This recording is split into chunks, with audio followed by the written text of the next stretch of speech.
Lighting Fanatics, today I'm going to be showing you this Metalux SSF series fluorescent strip light. This is a dual lamp F48T12 fixture, which is, I guess it's part Metalux and part DIY, because this was originally an F40T12 fixture, but I converted it over to Slimline, and we'll get into what I did in order to make that happen in a second.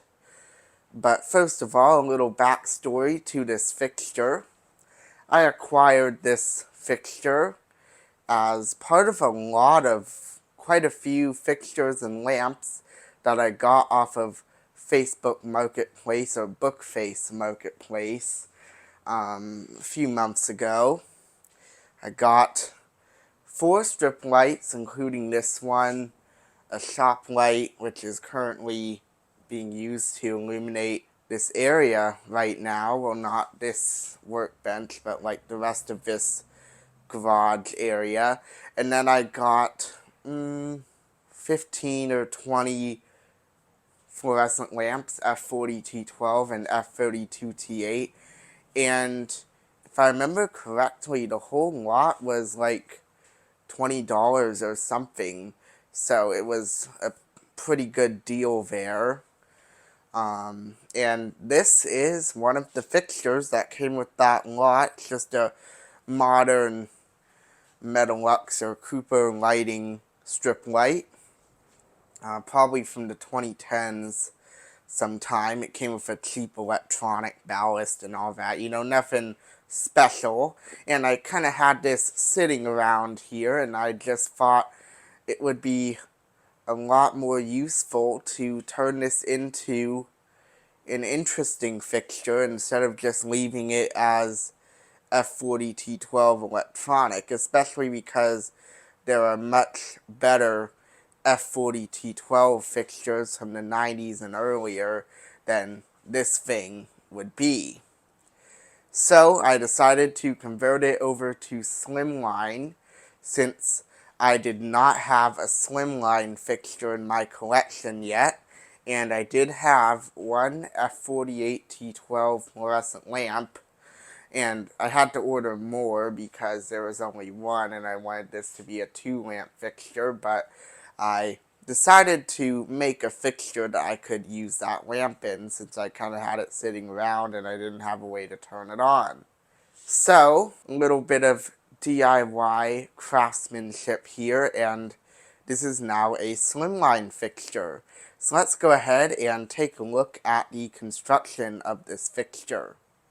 Here is one end of the fixture, and if you take a look at the lamp holder bracket there, that is a DIY piece. My dad and I made that, especially for converting this fixture over to Slimline.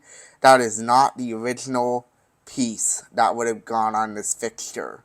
And if you know anything about Slimline lamps, of course these big plunger sockets are too long to fit into the regular slots of a regular fixture that uses bi-pin G13 lamp holders.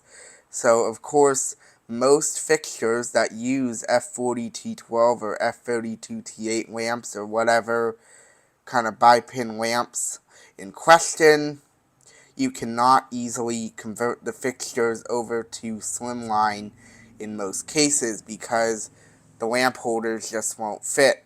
So we had to switch over to these DIY lamp holders in order to fit the bigger lamp holders into this fixture.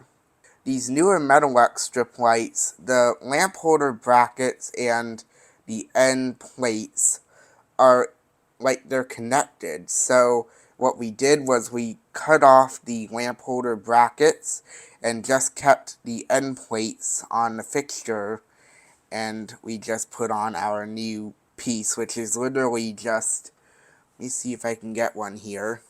It's literally just one of these metal sheets just bent over to fit the frame of the fixture. So This was a very, very easy thing to make because we didn't have to do any cutting of the metal except where we cut the lamp holders out. Just screwed in place. You can kind of see. So very, very easy conversion here. As long as you're handy enough to work with metal and you have the right tools and stuff to cut it out. Same thing on the other side, just another one of those metal sheets. Just cut to the right shape and bent in order to make a new lamp holder bracket for this fixture, and then just screwed on to the original end plate. But we did have to do one other thing in order to convert this fixture to slimline successfully, specifically so that we could fit these new lamp holder brackets into place. And to show you that, we'll go ahead and remove the lamps. In case you don't know, on each end of the slimline fixture there are two different styles of lamp holders. There are the plunger lamp holders where you can push the plunger in, and then there's just the stationary lamp holders which have no moving parts. And you just push the lamp over to the end with the plunger lamp holders, and then it just pops right out. So it's easier to do than a bipin lamp, but it's also instant start only, so you kind of get some trade-offs there. But now we'll go ahead and take a look at the channel cover here. So the channel cover had to be trimmed down because the original lamp holder brackets were real short, and the cover was sized appropriately for that. But since we put these new lamp holder brackets alongside the chunkier lamp holders, this channel cover was suddenly a little bit too long. So what we did, and I'll take this channel cover off in a second and show you better, but we cut slots in the lamp holder bracket on this side in order to slide the channel cover on. And then on this side, we cut this appropriately so it would be the right length, and then we drilled a new hole in the cover and the lamp holder bracket for the little clip here. But I'll go ahead and take this off here so I can show you a little bit better. With the channel cover removed, we can clearly see these new lamp holder brackets. So on this end, there's a hole where you insert this clip and twist in order to lock it into place. And then on this end, there are two little slots where you put these tabs in, and that locks it in on this side. And while we're in here, let's go ahead and take a look at the ballasting side of things. So this is the ballast. I'll rotate the image here so that you can see that properly. But this is the ballast. It's an old Advanced SM2E40STP magnetic instant start ballast for two F40T12 or F40T17 instant start lamps or two F48T12 Slimline lamps. This is new old stock from 1991. I got two of them off of eBay for a decent price. And this is a great ballast. It works really awesome. Give you a closer view of the label here just in case you want that. So there's the ballast. And this ballast came with short leads on it because it sold as a replacement ballast, so I had to get some wire here and extend it. And that went pretty well. No complaints there. With these instant start ballasts, you have to be very careful that the wiring and wire connectors that you're using are rated for the OCV of the ballast, which in this case is 500 volts, some are 600 volts. So make sure that you get 600 volt wire. Here's some more wiring down here. You can kind of see where the flexible cord set comes in and the switch, which we'll take a better look at later. But that's it for the electrical wiring. And then here is the label of the fixture, in case you want to see that. And now we will go ahead and put the cover back on and take a look at the switch and cord. To put the channel cover back on, all you have to do is line up those two little tabs with the slots on that lamp holder bracket. And then once you've done that, you gotta make sure that the brim of the thing is on the outside of the fixture, because sometimes it can get caught on the inside, but it looks like it's good in this case. And then just push that clip into the hole. It stays locked into the one on the channel cover, so you don't have to deal with lining that up there, but just line it up with the hole in the lamp holder bracket and then just twist it and locks in place. Really easy and effective design, much better than the push-on covers that you'll sometimes see. Those things are the absolute worst. You could argue that that clip can get lost pretty easily, though in most fixtures they do stay locked on to the cover unless you purposely try to pull them out or push them out. And this is so much easier to attach than those push-on ones. So in my opinion, this design is way better. And as promised, here is a look at the switch and cord set. This is the switch I put on this fixture. It's one of those little push-in ones. Just push it in for both on and off. Very simple.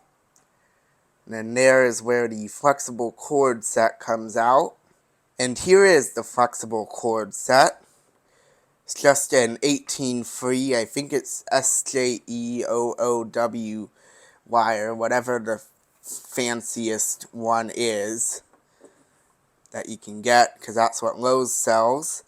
And then here is our plug. It's like a metal plug, so you could jostle that thing around, it will never break. Very heavy duty. Like these quite a bit. I've been using them for some time now. Alright, let's go ahead and reinstall the lamps real quick, and then I'll show the etches on those. And then, I guess we gotta go ahead and turn this fixture on. So of course, in order to reinstall the Slimline lamps, it's just the reverse of what we did earlier to move them.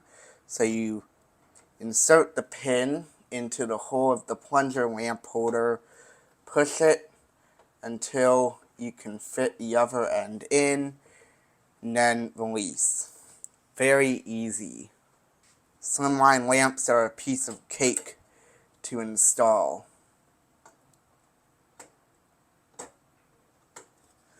Very easy. It's fortunate that 8-foot lamps were always slimline or high output, which is pretty much installed the same way. I'm sure an 8-foot bi-pin lamp would be very difficult to install. So here are the lamps that I have installed in the fixture. Ordered these off of ATR Lighting, which is a big lighting distributor. They have a lot of neat fluorescent lamps, some colored ones, older ones, all kinds of different ones still for sale on their website. So, really nice place to buy fluorescent lamps and stuff like that. And the prices are also decent for online. So these are just GE F48T12 CW lamps, Halo Phosphate Cool White. But these are not made by GE. They're made by Philips, as you can probably tell by their date code there, K0, meaning October 2020. Still made in the USA. These are not bad quality lamps. Of course, not as interesting as older ones, but I'm not complaining because F48T12 lamps these days, 4-foot slimline lamps, are relatively uncommon and hard to find. So, very happy that I was at least able to get this pair of lamps. Alright, I think you guys have been waiting long enough. Let's go ahead and turn on this fixture. But first we gotta turn off all the lights. And then I don't know if the switch is on or off because I was messing with it. But let's go ahead and plug the fixture in and see what happens. In 3, 2, 1. Oh, it's off. Okay. So let's go ahead and turn this on in 3, 2, 1. Of course, not all that interesting as it's just instant start, not rapid start or preheat, so it literally just turned on instantly. But that's how all slimline style lamps are, because there's only a single pin on each end, and there's no way of heating the filaments inside as a result, so just instant start. But these lamps are actually designed for instant start, so you will get relatively decent life out of them on such a ballast. Here's a closer look at the fixture turned on. Of course, you'll notice the yellow flicker banding on the camera. That's because these lamps are halo phosphate, and the yellow part of the phosphor takes longer to cool down than the blue part. So as a result, we get these yellow lines on the camera. Pretty neat fixture. It is really cool to have a 4-foot slimline fixture in the collection. Of course, 8-foot slimline fixtures are very common, but anything other than that really is pretty uncommon. Especially once you start to get down into the 3 and 2-foot ones. There are 3 and 2-foot slimline fixtures, in case you didn't know. They're just extremely rare. And here's what this fixture looks like, illuminating the area. Almost as bright as a F40T12 fixture, though I would say it's maybe a little bit dimmer. I don't know if it's just these lamps or if it's slimline 4-foot fixtures in general, but this doesn't look quite as bright as an F40T12 fixture. Or I suppose maybe it's just because it's illuminating upward and not downward, like this fixture, for example. So, I don't know. But it's decently bright. Let's go ahead and give this thing a few more startups here. Of course, it's just instant start, so nothing special. Sometimes it makes a little thumping noise when it turns on. And can we hear anything from the ballast? Let's see. I don't know if it's picking up anything. I think this ballast is relatively quiet. But maybe you guys can hear something. I don't know. Give this guy one more startup here. Of course, just instant start, so nothing special. Alright, well, let's go ahead and turn this off for the end of the video here, and we'll turn the regular lights back on. And there we go. I'll go ahead and give you guys one more look at the fixture here before we end the video. I think the DIY lamp holder brackets turned out really good. They almost look like they came like that from the factory. So I am really happy with this fixture. I think this was a great use of an otherwise cheap and uninteresting strip light. And it's really nice to finally have a Slimline fixture in the collection here, because all my other fluorescent fixtures are just regular bi-pin fixtures of different styles and lengths, of course, but they're all bi-pin, preheater, rapid start. So it's nice to have an instant start single pin or Slimline fixture here in the collection. Well, if you enjoyed what you saw, be sure to leave a like down below. Feel free to leave a comment.